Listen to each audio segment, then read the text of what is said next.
after $60 billion from taxpayers, another Sandy dandy. So remember that $60 billion? That's what U.S. taxpayers forked over to help the victims of Hurricane Sandy? Well, it didn't all go to victims.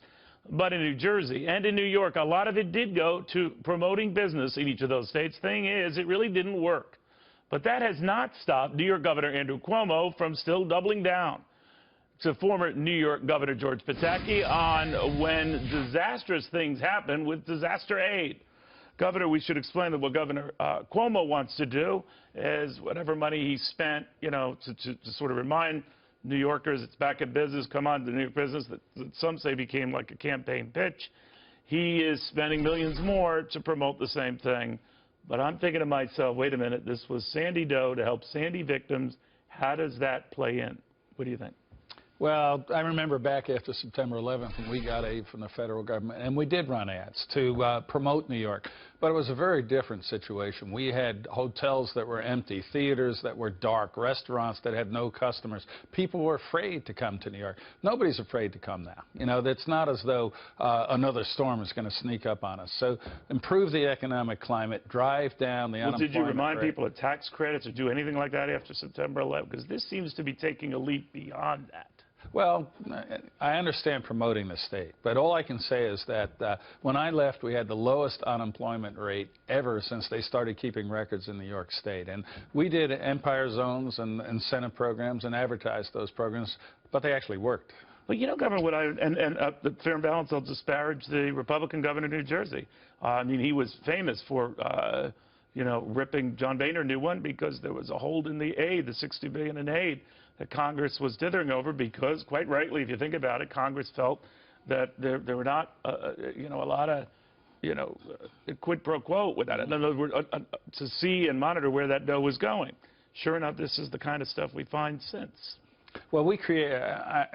I understand the concerns, and there is always that risk. And that's why when we got the aid after September 11th, we were very careful. We created a separate entity to spend and audit every single nickel that was spent. It was all pre-approved, not every expenditure, but the categories. But we haven't even spent all the Sandy money. So all those people are waiting for something, still waiting. You know, that's just kind of sad. You go down the Jersey Shore, and you do see still areas of homes that just haven't been repaired. And, same in Staten Island, New York. I guess what I'm saying here and wondering is, if this is what we're going to do with disaster aid, doesn't it rightly give taxpayers pause without just opening your wallet? Absolutely. You can't write a blank check. You have to have a reason for the aid. And I'm a great believer that when there is a national disaster, the federal government should rally to that community's aid. But make sure it's done to help it get back on its feet and not for any other purpose.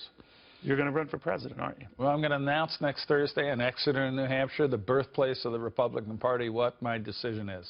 What are you going to announce? I think it'll be my 10th trip to New Hampshire. It's the first primary state. And I think your viewers can read between the leaves. All right. Now, you're not in that top 10 tier. And, you know, Fox is cutting it off at 10 for the first debate.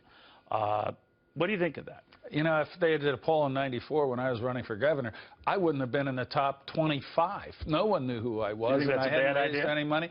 Well, I think you have to give people a chance because early in the process, it's about, do you have a famous name?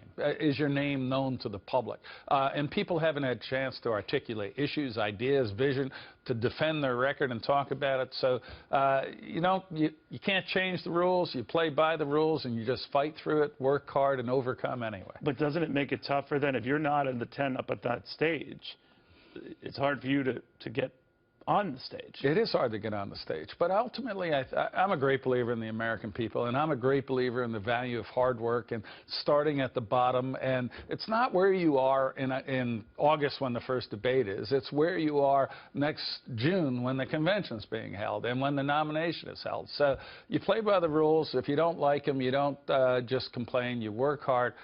As I said, you know, 94, I was at 0. You're right. You start at the bottom and just win. And if you want to take during a break, if you went by who's in the top 10, Abraham Lincoln wouldn't have been there. Yeah.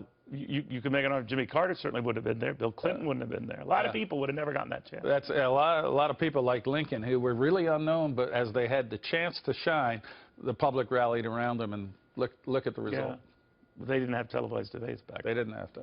Good seeing you, Governor. As always, we'll see what happens in New Hampshire. Thank you, Neil. I have a feeling he won't be commenting on the weather, but you never know. Meanwhile,